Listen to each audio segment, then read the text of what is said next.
For several thousands of years, Southern Africa and the people who lived in Southern Africa was a mystery to Europeans. They knew nothing about the region and they had not visited the region. It was a mystery. They didn't even know how big the continent was. Then suddenly, at the end of the 1400s, European explorers began to visit the region of Southern Africa. Then, by the 1600s, another group of Europeans began to establish the first settlement and eventually start to colonize parts of Southern Africa.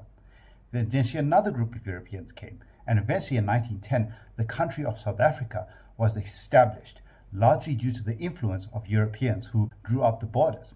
So the purpose of this video is to probe into the reasons why did Europeans start visiting Southern Africa at the end of the 1400s? Why did they start colonizing it in the 1600s? And it's intended that this video would provide context for some other videos on this channel, like the video on the Mineral Revolution and the video on the system of slavery that the Dutch East India Company introduced in the Cape Colony. So we're going to look at why did Europeans visit and colonize Southern Africa? Now, a commonly held misconception is that Europeans came to Southern Africa to take gold and to take advantage of its mineral resources. But Europeans began visiting Southern Africa in the 1400s. The first European settlement in South Africa was in 1652. But the gold discoveries was only in 1886, diamonds only in 1867. So why did Europeans come? So this video is going to focus on that.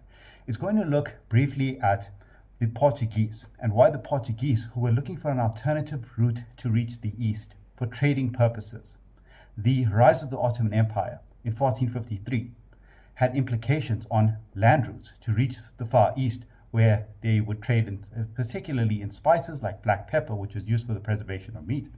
Then we're going to look at how the Dutch began to be involved in this trade. And unlike the Portuguese, the Dutch were interested in having a settlement in South Africa. We're going to look at why that was the case. And finally, we're going to look at why the British decided to come and take the colony that the Dutch had originally established, and how this would result in some group of the former inhabitants of that colony, the one that the Dutch established, to decide to go deeper inland into Southern Africa to establish other colonies. Now, if you look at a map of Africa, you'll notice that a very important feature is the Sahara Desert. And historically, the Sahara Desert acted as a kind of natural barrier separating sub-Saharan Africa, or Africa below the Sahara Desert, from North Africa. And when you look at ancient history, we tend to see that history around the Mediterranean world is largely interconnected. Rome, Egypt, Carthage, these North African and Southern European and Western Asian civilizations had clashed, traded with each other extensively. Now, there were trades that connected Africa below the Sahara Desert. Now, there was the Indian Ocean trade network, there was a Trans-Saharan trade network, there was the fact that Nubia was just south of Egypt and they played an important role in trade. So there was definitely trade that took place. But as far as understanding the people of Southern Africa or knowing about the size of the continent, for most people who lived in this Mediterranean world, a lot of sub-Saharan Africa was still a mystery to them. Now in the 1500s, this is going to change. And the reason it's going to change is largely due to a number of events. At the end of the 13th century, or the 1200s, the compass was invented, which gave navigators the ability to go sail much, much further. The Portuguese developed a ship called the Caravel, which was quite a sturdy ship, able to sail further down the Atlantic Ocean. But also particularly in 1453, you had the fall of Constantinople and the rise of the Ottoman Empire, which were very hostile to Christian Europe. And depending on land trade networks to get to the Far East now became more challenging. And some groups of Europeans began to realize that if they can find an alternative route to get to the East, there's a lot of profit to be made. There's a lot of valuable resources in the East, particularly spices like nutmeg and black pepper, cinnamon. Black pepper, in fact, was at this time worth more than gold per its weight, because this is a time before refrigerators and understanding that ice helped preserve food. So black pepper played an important role in the preservation of meat. So any European power that could establish a sea route to get to the East would be able to make a lot of profit.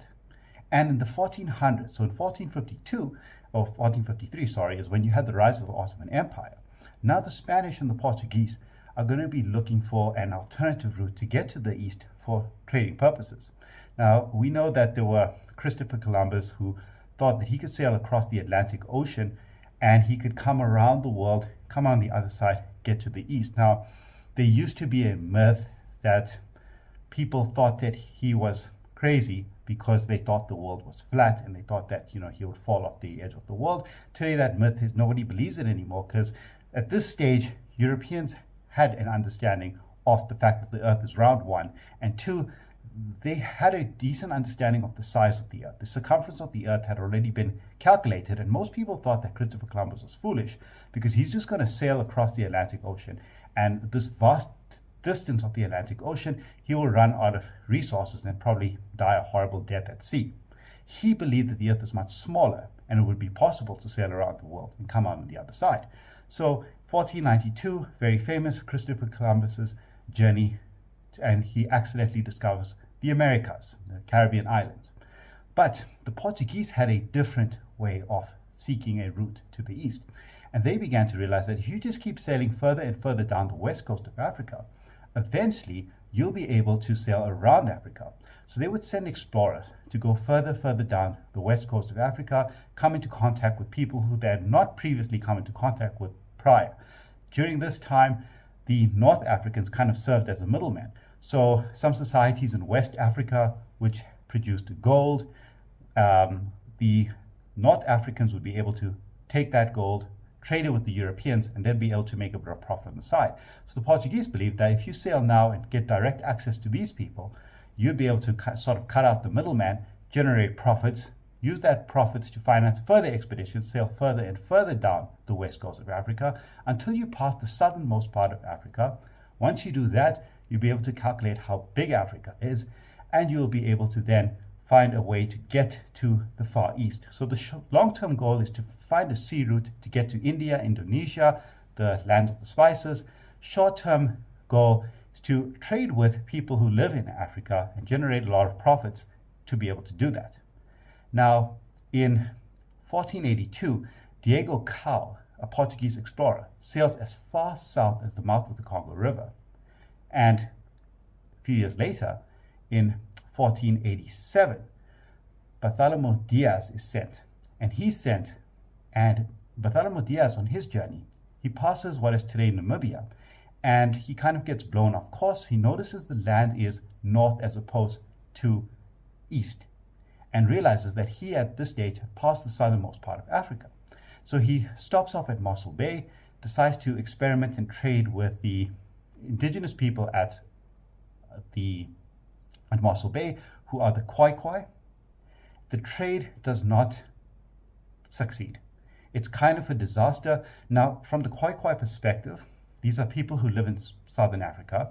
They suddenly, for the first time, are seeing these large wooden vessels approach the land, these strange people who come off the ships. They've never seen people who dress like this, who look like this. And it's kind of an awkward encounter, and neither groups speak each other's language, so that initial contact is not very successful. Bartholomew Diaz, after reaching Mossel Bay, him and his crew, they go back to Portugal, and they tell King João, the king of Portugal, that he discovered a Cape of Storms. And the reason he says Cape of Storms is the weather at the Cape was very, very stormy, and it gave Bartholomew Diaz quite a lot of challenges. But King João, he tells him, don't be so pessimistic. This is not a Cape of Storms, it's a Cape of Good Hope, because the fact that you have reached the southernmost part of Africa means that it is now possible to sail around Africa, and we can finally have a sea route to get to the Far East. Technically speaking, it's not Cape Town or Cape Point, which is the southernmost part of Africa, it is Cape Agulhas. But the fact is that Bartholomew Diaz had shown that it is possible now for the Portuguese to sail past the southernmost part of Africa, and hence they could calculate the size of Africa, predict how long a journey to the Far East would take.